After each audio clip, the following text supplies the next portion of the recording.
Well, hi everyone, it's Peggy with author Andrea Cox. Andrea, of course, is the author of Final Departure. We are discussing chapter 2 of that book today. Final Departure, chapter 2 is called Celebration of Life. And Andrea, I love this chapter because this is one of the things that you emphasize in every seminar, a webinar, and every interview that you do is what? Is leaving a legacy. And this is such a huge puzzle. This is such a huge part of that, right? Conversations before you pass with your family, as well as in the arrangements themselves. Mm-hmm. So this chapter 2, Celebration of Life, give us your thoughts about what is the most important thing that you want to share or you want your reading audience to get out of this chapter, Celebration of Life. Such a good question. And when it comes to our celebration of life, I think it's for us to realize that it's not about us. We're gone. It's about our loved ones. So it's giving our loved ones the opportunity to celebrate us, to honor us, to, be with family and spend time together and laugh together and cry together. And it's all part of that grief process, right? It's part of the grief journey. And, when I think back to when I would be going to BC to be doing these seminars, and, in most cases, when I would set up a pre-arrangement package, families would want just direct cremation. They didn't want anything. And, I would ask them, like, is it okay for your family to do something else? And we just put it on the paper. So the family has that time. So it's almost like when the families doesn't get an opportunity to celebrate us and to honor us, it kind of makes them stuck. So when you talk to people who didn't get that opportunity, you can tell that it affects their grief process. So it's just to remember that. And even when we think about, what do we want our family to do for our celebration of life? This is why pre-planning is so important, because putting pre-arrangements down in advance, because there's a lot of questions that is asked. We'll go into that further in another chapter. But at the end of the day, we celebrate births, we celebrate birthdays, we celebrate anniversaries, we celebrate what else is there? We do all these celebrations, right? And then all of a sudden we pass away and all of a sudden there's nothing.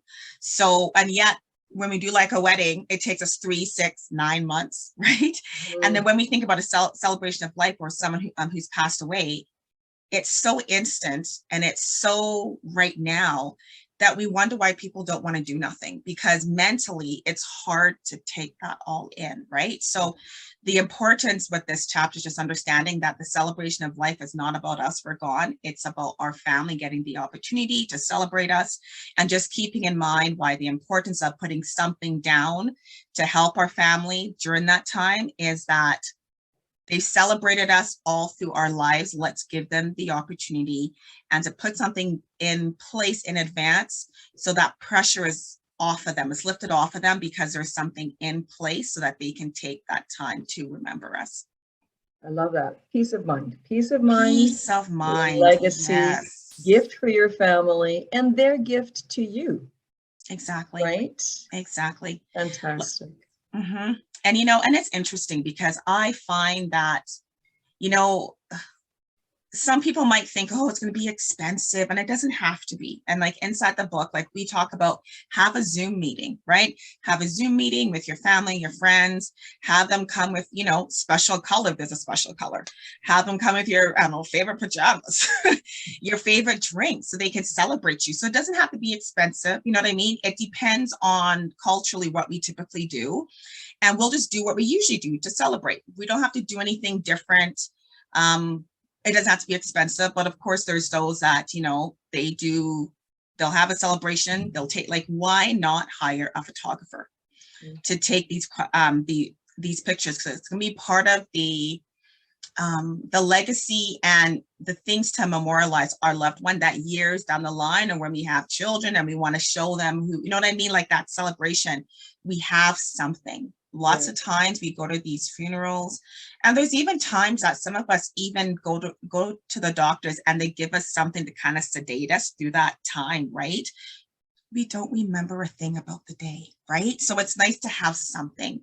And that's the nice thing now with COVID, is that there's a lot of celebrations of life that's online. So that gives the families opportunity to watch it at a later date, right? So yeah, yeah. I agree. I think COVID has given us a few things, and it's given us the opportunity to really be in communication virtually and otherwise with people around the world, because it's forced us to do that, right? Right. So I love what you just said, because now what's happening, you know, even in our faith community, is we're having in-person services, but guess what? We're still live streaming because people all over the world, our relatives and our friends who could not be there otherwise, would have a chance to participate. So important to know, I guess, what the restrictions are and the kinds of things that you have access to. But what I'm hearing is, doesn't need to be complicated, can be anything you want it to be, very specific to your family, whatever you want to do. But the point is, do something to celebrate,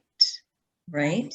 Right. Yes. I love that. Yes. I love that. So I'm going to let people know what the pages are that they can refer to at the back of the workbook. Is that all right? Oh yeah, for sure. So refer to workbook pages 212 and 213 for celebration of life instructions. Refer to pages 241 to 247 if you have the book. If you don't, guess what? You can get it on Amazon. Get it in 2 to 3 days. I got mine in 3 days. I've told you guys that before, 72 hours. Love Amazon. And also, don't forget, you can win a book. Even if you've purchased one, you can win one as a gift to give away. And the way you do that is you're going to share this video. You're going to tag 3 friends. Please remember to let us know that you've done that. Reach out to us via text, message, Facebook, whatever it is. Let us know done. And you are going to be entered to win a book, which we give away every month. Every week. Every week. I beg your pardon. You're right. See? COVID brain still, it's getting better, but here we are. Anyway, Andrea, thank you so much for that. I think this is a really important chapter. And folks, again, enter to win. And please mark your calendars to join us again in a week's time, where we will cover chapter 3 of Final Departure. Author Andrea Cox, thank you so much. You are very welcome. And I'm like quickly going through the book to see what is chapter 3 about. And chapter 3 is about having the conversation with our family. Perfect. So stay tuned. Stay tuned, guys. Thanks so much for joining us. See you next time. Bye, everyone.